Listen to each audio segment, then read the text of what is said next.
বন্ধুরা, কখনো কি এমন হয়েছে যে রাত ৩টার সময় হঠাৎ আপনার ঘুম ভেঙে গেছে? চারপাশে গভীর নীরবতা, সবাই ঘুমিয়ে আছে, কিন্তু আপনার বুকের ভেতর অদ্ভুত একটা ভয় কাজ করছে। মনে হচ্ছে যেন কেউ আপনাকে দেখছে, কেউ যেন আপনাকে ডাকছে। অনেকে এটাকে সাধারণ ঘটনা বলে এড়িয়ে যায়, কিন্তু গরুড় পুরাণ ও প্রাচীন হিন্দু শাস্ত্রে বলা হয়েছে রাত ৩টার সময়কে সাধারণ সময় মনে করা হয় না।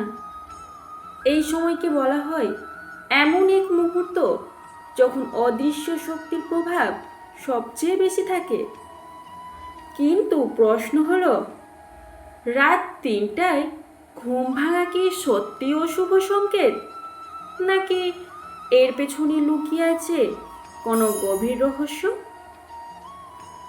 আজকের এই ভিডিওতে আমরা জানব সেই ভয়ঙ্কর সত্য, যা জানার পর আপনি আর কখনো রাত ৩টাকে সাধারণভাবে দেখতে পারবেন না।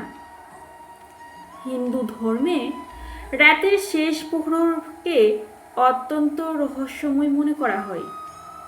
বিশেষ করে রাত ৩টার সময়কে এমন এক মুহূর্ত ধরা হয় যখন মানুষের মন ও আত্মা সবচেয়ে দুর্বল অবস্থায় থাকে।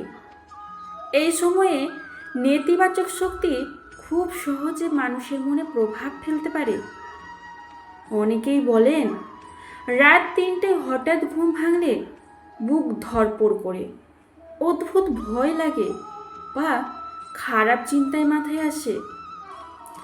শাস্ত্র মতে এটি শুধু কল্পনা নয়, কারণ এই সময়ে চারপাশের শক্তির পরিবর্তন ঘটে থাকে। তবে সবসময় এটি অশুভ নয়।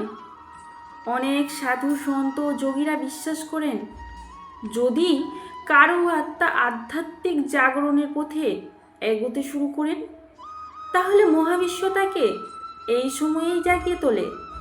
কারণ ভোরের আগের এই সময়টিকেই ব্রহ্ম মুহূর্তের সূচনা ধরা হয়।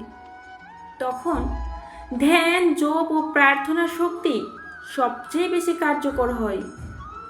কিন্তু যদি আপনি রাত ৩টায় ঘুম ভাঙার পর ভয়, অস্থিরতা বা নেতিবাচক অনুভব করেন, তাহলে শাস্ত্রে কিছু সহজ উপায়ও বলা হয়েছে। প্রথমত, কখনো ভয় পাবেন না। সঙ্গে সঙ্গে ওম নমঃ শিবায় বা হরে কৃষ্ণ নাম জপ করুন। দ্বিতীয়ত, চোখ বন্ধ করে নিজের ইষ্ট দেবতাকে স্মরণ করুন। তৃতীয়ত, নেতিবাচক চিন্তা থেকে দূরে থাকুন এবং শান্তভাবে গভীর শ্বাস নিন। মনে রাখবেন, প্রতিটি সংকেত খারাপ নয়। কখনো কখনো মহাবিশ্ব আমাদের সতর্ক করতে চায়, আবার কখনো আমাদের জাগিয়ে তুলতে চায়। তাই পরের বার যদি রাত ৩টায় আপনার ঘুম ভেঙে যায়, তাহলে ভয় পাবেন না।